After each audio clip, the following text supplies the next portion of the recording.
సుకుమార్ గారి దగ్గర చాలా కాలం పనిచేసి మొన్ననే తొలి అవకాశం దర్శకుడిగా అందిపుచ్చుకుని విజయాన్ని కూడా అందుకున్నారు. ఆ సందర్భంగా ఆయన జర్నీ, అందులో ఉండే ట్రావెల్స్, అప్స్, లోస్, హైస్ అన్నీ వాటన్నిటి గురించి అడిగి తెలుసుకుందాం. మీ అందరి తరఫున ఆయన ఈ కార్యక్రమానికి నేను సాదరంగా ఆహ్వానిస్తున్నాను. సార్ నమస్తే. నమస్తే సార్.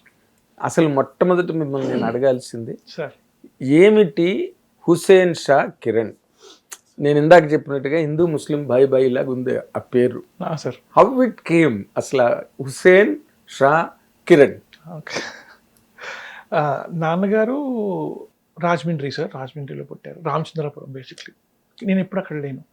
సో నాన్నగారు వాళ్ళ మదర్ ఆర్ పేరెంట్స్ ఆర్ ముందు జనరేషన్ నుంచి ఒక సూఫీ సెయింట్ని ఫాలో అవుతున్నారు అన్నమాట.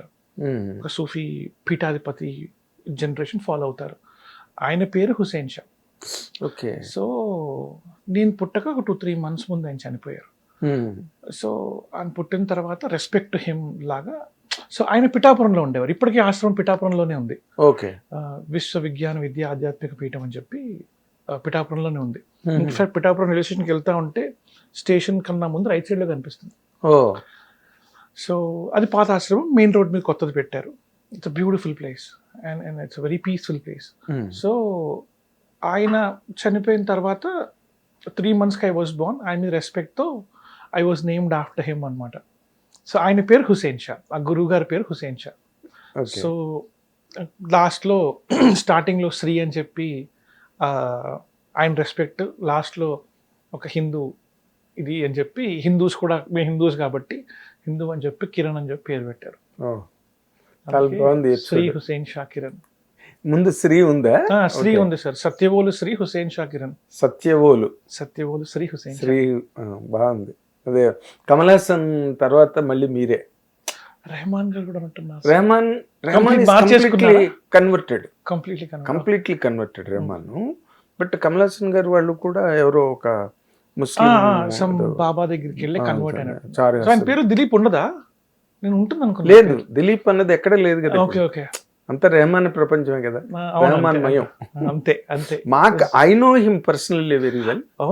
దిలీప్ గా in fact when they were working Mani Sharma, Dileep, Raju కోటిదేర్ అసిస్టెంట్స్ గా ఉన్నప్పటి నుంచి I was also part of that total atmosphere. Super. మనకు కూడా వచ్చినప్పుడు బాగా పలకరించి రెహమాన్ తనే గుర్తుపెట్టి, even after 3 decades, 3 and more decades పెద్ద డైరెక్టర్ అయిపోయిన తర్వాత. సో ఆ తర్వాత మళ్ళీ ఈ కల్చర్లో కనిపించింది మీరే ఇండస్ట్రీలో. వెరీ నైస్, వెరీ నైస్ అండి.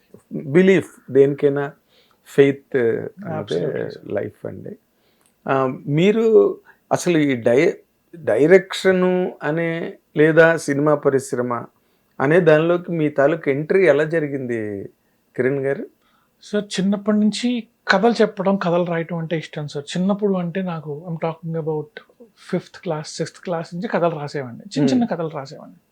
అలా కథలు రాసుకుంటూ, అంటే ఏంటో తెలియదు, అంటే దీన్ని ఎలాగ ఇది ఒక కెరీర్ అవుతుంది లేకపోతే ఇది ఒక జాబ్ అవుతుంది, ఆ స్పేస్లోకి వెళ్తాను తెలియదు. But writing stories was interesting.